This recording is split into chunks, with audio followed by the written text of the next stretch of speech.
Հաղթանակի 70-ամյակի միջոցառումների գլխավոր կենտրոնը Մոսկվան է։ Շուրջ 30 պետության ու կառավարության ղեկավար Ռուսաստանի մայրաքաղաքում են տոնական շքերթի մասնակցելու նպատակով։ Այդ երկրները համատեղ են հաղթել նացիզմը։ Մոսկվայում է նաև նախագահ Սերժ Սարգսյանը։ Վլադիմիր Պուտինը մինչև շքերթի մեկնարկը դիմավորում է բարձրաստիճան հյուրերին։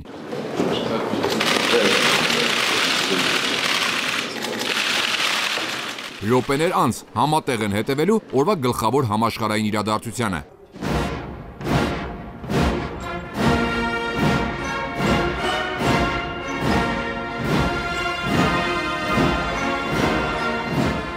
Մոսկվա Կարմիր հրապարակ, Սրբազան պատերազմ երգի հնչյունների ներքո, ինչպես 41-ին ռազմաճակատ մեկնելիս ու 45-ին հաղթանակի առաջին շքերթին։ Կարմիր հրապարակում շքերթին 2300 մարդ է հետևում։ Հեռուստալսարանը բազմամիլիոն է։ Ստորաբաժանումների ստուգայցը պաշտպանության նախարար Շոյգուն է կատարում։ Նա հրապարակ մտնելիս խաչակնքում է։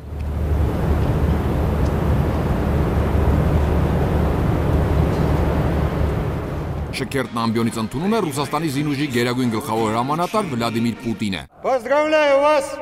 с 70-й годовщиной победы в Великой Отечественной войне. Ամեն ինչ պատրաստ է, եղանակը տոնական շքերթային։ Ժանրի կանոններով նախ զեկուցում են գերագույն գլխավոր հրամանատարին։ Войска Московского гарнизона к параду вознаменования 70-й годовщины победы в Великой Отечественной войне готовы. Министр обороны генерал армии Шойгу. Вольно! Վլադիմիր Պուտինը մեկ առ մեկ թվում է երկրների անունները, որոնք կերտել են հաղթանակը։ Հայ ժողովուրդը հայրենականում 300,000 զոհ է տվել։ Гитлеровская авантюра стала ужасным уроком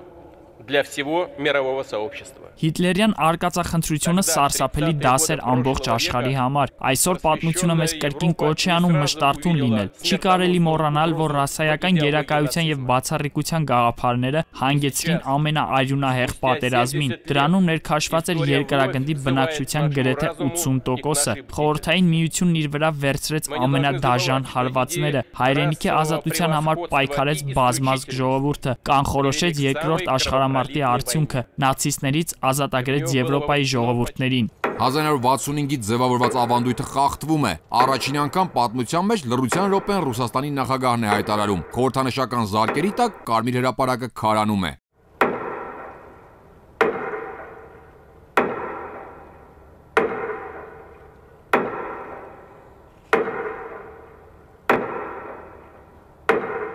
Շքերթը սկսվեց հայերենական պատերազմի 10 ռազմաճակատների մարտական դրոշներով։ Ռուսաստանի ժամանակակից պատմության մեջ ամենամասշտաբային շքերթին ռեկորդային թվով 16000 զինծառայող է մասնակցում։ Նախ 10 երկրի զորախմբերն են անցնում։ Հայաստանի զինված ուժերի 64 հոգանոց զորախումբն առաջնորդում է գնդապետ Աշոտ Հակոբյանը։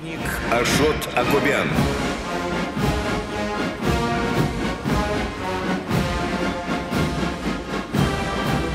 Мимо трибун проходит парадный расчет 5-й отдельной бригады. Կարմիր հրապարակում նաև պատմական հաշվարկներն են։ Հետևակ, նավաստիներ, օդաչուներ, հետախույզներ, սակրավորներ, աշխարհազոր, այրուձի եւ կազակներ։ Բոլորն էլ հայերենական մեծ պատերազմի համազգեստով։ В июне 45-го в своей особой форме Այստեղ է նաև հաղթած ռազմատեխնիկան, շատ ճակատամարտերի ելք վճռած հանրահայտ T-34 տանկեր, նաև Վիլիսներ, Su-100 ինքնագնաց հրետանային կայանքներ եւ այլն։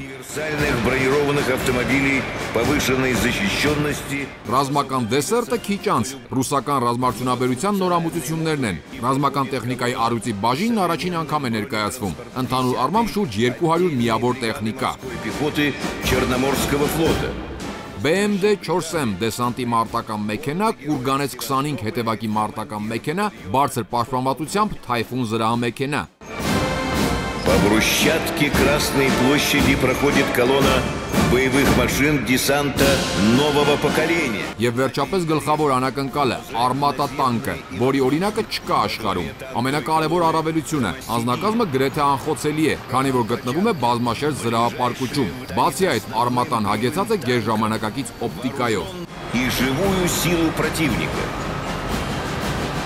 Նորամուծություններ կան նաև հրթիռահրետանային զինատեսակներում։ S-400 հրթիռային, Կոալիցիա SV նոր սերնդի հրետանային համակարգեր, Yars ռազմավարական հրթիռային համալիրներ, Cornet D համալիր։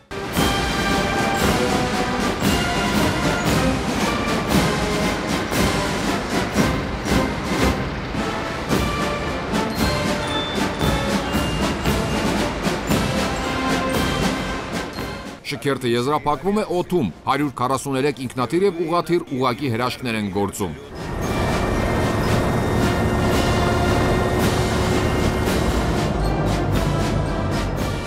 Նորագույն MiG-29 և Su-25 ինքնաթիռները 70 թիվն են գրում։ Летчики военно-воздушных сил России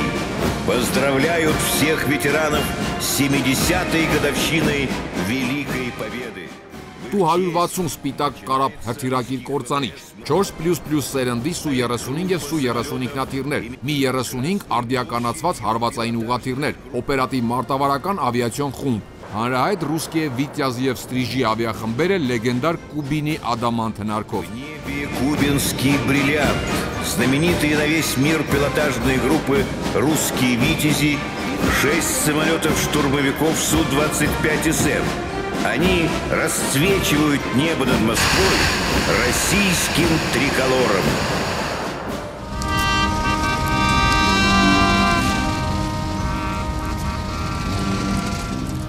Համատեղ հարգանքի տուրք, ֆաշիզմը միասնաբար հաղթած պետությունների ղեկավարները ծաղկեշղթա են դնում անմար կրակի մոտ։